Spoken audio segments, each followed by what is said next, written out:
আসসালামু আলাইকুম। আজকে আবারও আমরা রাইট ফর্ম অফ ভার্বসের আরেকটি এক্সারসাইজ করব। তো এক্সারসাইজটা একটু দেখে নিই যে কোনটার উপর আমরা এক্সারসাইজ করব। যে এটি ছিল আমাদের ব্লাঙ্কসটি, আর আমাদের যে ক্লুগুলো একটু খেয়াল করে দেখি। যে ক্লু আছে struggle, keep, go, harm, invent, follow, build, purchase, bro এবং বি। তো এই শব্দগুলোর অর্থ অবশ্যই আমরা আগে থেকে জানি বা আমাদের জানতে অবশ্যই হবে। এখন অ্যাপ্লাই করার সময় আমরা রুলসগুলো অ্যাপ্লাই করব এবং রুলসগুলো ব্যাখ্যা করব। তো এটা একটু যদি আমরা খেয়াল করে দেখি, যে দেখবো যে এটা আবার আসছে দাখিল এক্সাম 2019, 2022 এবং কুমিল্লা বোর্ড 2016-তে। একটু আমরা যদি এক্সারসাইজ করি, তাহলে এক্সারসাইজ করলে আমরা একটু দেখবো যে প্রথমে এখানে হেলথ আছে। আমরা জানি যে হেলথ একটি অ্যাবস্ট্রাক্ট নাউন। অ্যাবস্ট্রাক্ট নাউন যদি কোনো ভার্বের সাবজেক্ট হয়, তাহলে সেটিকে আমরা সিঙ্গুলার ধরি, তারপরে আমরা ভার্বও সিঙ্গুলার করে দিই। তাই হেলথের পরে আমরা একটা সিঙ্গুলার ভার্ব ইউজ করবো এবং বি ভার্ব এখানে ব্যবহার করি আমরা।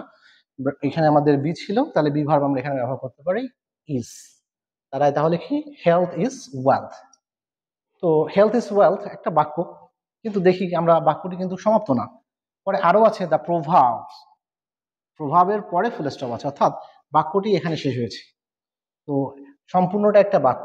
তাহলে যদি কোনো একটা পুরা বাক্য আরেকটা বাক্যের অংশ হয়ে থাকে, তাহলে সেটাকে আমরা বাক্যাংশ বা ক্লোজ বলি। তো এই ক্লোজ গুলা যদি কোনো ভার্বের সাবজেক্ট হয়, অর্থাৎ এখানে তো ভার্ব লাগতেছে আমাদের, কোনো ভার্বের সাবজেক্ট হয়, সেক্ষেত্রে আমরা সেটাকে থার্ড পারসন সিঙ্গুলার নাম্বার ধরবো, তাই তারপরে ভার্বও সিঙ্গুলার ব্যবহার করব। তো প্রেজেন্ট ইনডিফিনিট টেন্সে যদি আমরা করি, সিঙ্গুলার করতে গেলে আমরা এখানে ইউজ করব গোস। গো এর সাথে ইএস লাগাই দিছি।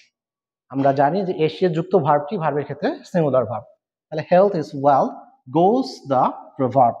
একটা প্রবাদ এরকম আছে। Okay, we can not dash it. তো আবারও যদি খেয়াল করে দেখি, যে দেখবো ক্যান নট আছে। ক্যান নট একটি মোডালস অক্সিলারি। তো মোডালস অক্সিলারির পরে যে আমরা ভার্ব ব্যবহার করবো, সেই ভার্বটি ভার্বের বেস ফর্ম ব্যবহার করবো। তাহলে বেস ফর্ম হচ্ছে, এখানে আমরা ইউজ করছি পারচেজ ইট। তাহলে উই ক্যান নট পারচেজ ইট, আমরা এটা কিনতে পারি না। ওকে, উই ক্যান নট, আবারও মোডালস অক্সিলারি এসে এখানে যে ভার্বটা ব্যবহার করবো, ভার্বের বেস ফর্ম ইউজ করবো। উই ক্যান নট বরো ইট, আমরা এটা ধারও নিতে পারি না। উই মাস্ট, এখানে মাস্ট আসছে, মাস্ট আবারও মোডালস অক্সিলারি। তাহলে এখানে যেটা বসাবো আমরা ভার্বের বেস ফর্ম ইউজ করবো। এখানে আমরা ইউজ করছি we must build our body by, by একটা প্রিপোজিশন। তাহলে ভার্বের সাথে আমরা আইএনজি লাগাবো, আইএনজি যুক্ত ভার্ব লাগাবো।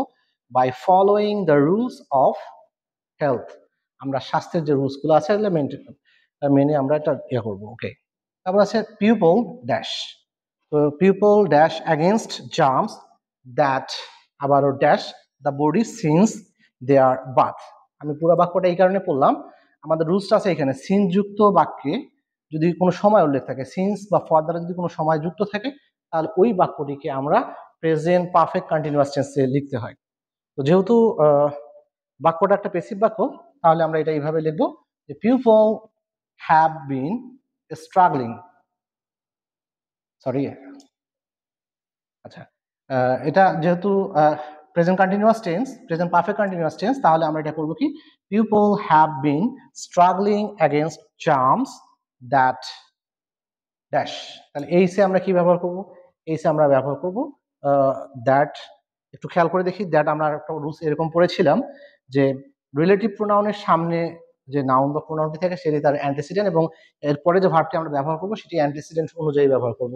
যেহেতু জার্মস প্লুরাল, তাহলে দ্যাট এর পরে আমরা যে ভার্বটা ব্যবহার করবো প্লুরাল ভার্ব ব্যবহার করবো। এখানে আমরা ব্যবহার করেছি হার্ম। হার্ম একটি প্লুরাল ভার্ব। ওকে, প্লুরাল ভার্ব বলতে ওই সূত্রে প্লুরাল, আমরা যেটা প্রেজেন্ট ইনডিফিনিটে শিখছি যে এসিএস ছাড়া ভার্বটি প্লুরাল আর এসিএস যুক্ত ভার্বটি singular. Okay, the body since they're bath, medicines dash.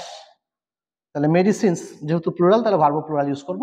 তাহলে মেডিসিন আর ইনভেন্টেড, প্যাসিভ বাক্য হয়, আমরা ভার্বের পাস্ট পার্টিসিপল করেছি এবং একটা অক্সিলারি ভার্ব ইউজ করেছি। Medicine are invented to kill germs, but we have to to আছে, আবার টু এর পরে ভার্বের বেস ফর্ম ইউজ করব। We have to keep the body fit by ourselves through the maintenance of the rules of health.